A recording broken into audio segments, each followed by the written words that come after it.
Boa noite, investidores. Estamos aqui para mais um fechamento semanal de mercado. Hoje, sexta-feira, dia 20 de outubro, com meu colega Pedro Sequim, Head de Renda Variável da PX Invest. Boa noite a todos. Como de tradição, vou começar lá por fora. A gente não tem muito dado para trazer, mas tem um dado importante que é o PIB chinês. O PIB chinês cresceu 1,3% no último trimestre, acima do esperado pelo mercado. Importante ressaltar que quando a gente quebra esse número nos setores, né? O setor de construção civil, que é o que mais vem preocupando as autoridades chinesas e os brasileiros exportadores de minério, continua muito fraco, decepcionando. Partindo para os Estados Unidos, a dinâmica que mais importou na semana foi a alta dos juros de longo prazo americano.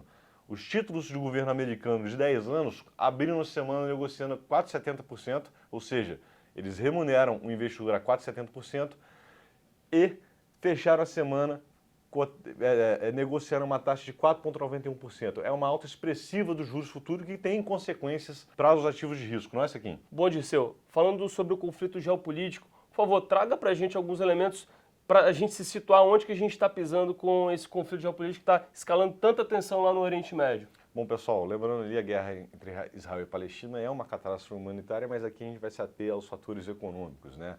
Se o conflito se manter restrito a Israel e Palestina, a gente não tem muita consequência para os mercados.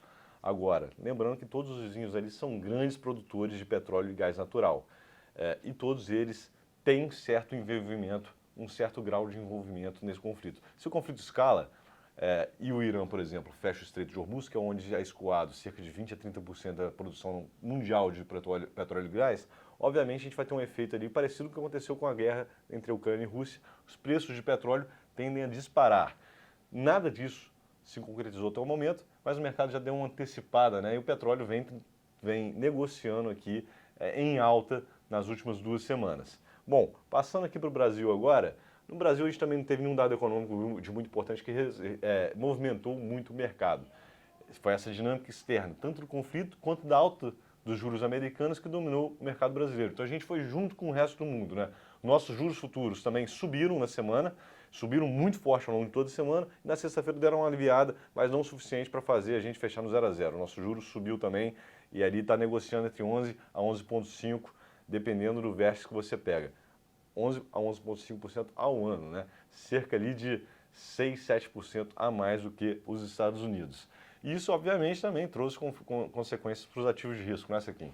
Bom, perfeito, Dirceu. A gente acabou acompanhando, né, a dinâmica global de muita volatilidade, assim como nos Estados Unidos a gente teve uma queda de mais de 2%, precisamente 2,25%.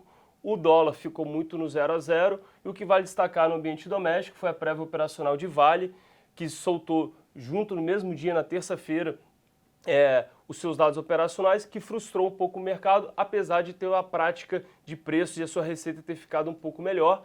E naturalmente a Vale acabou tendo uma reprecificação, acompanhando ali a tendência global oriundo de China, incorporando essa produção um pouco menor. E a causa surpresa, que apesar dessa queda de 6%, de quase 6% que a Vale incorporou, Petrobras ela fez um contrapeso no índice Bovespa, porque são duas empresas com grande representatividade no índice, que subiu na casa ali de 4%, atenuando essa queda do índice. Bom, Dirceu, o que a gente tem para esperar na semana que vem, além da divulgação de balanço, que tem uma expectativa muito grande das principais empresas do índice Bovespa, que começa semana que vem e deve estender até o início do próximo mês? Bom, Sequim, para a agenda da semana que vem, muita atenção na quinta e na sexta. A gente vai ter dados de inflação, o IPCA 15 aqui no Brasil na quinta-feira. Lembrando que o IPCA 15 é a prévia da inflação mensal, ou seja, da primeira quinzena no mês de outubro. E também teremos inflação nos Estados Unidos. Esse também é um dado muito importante de se acompanhar.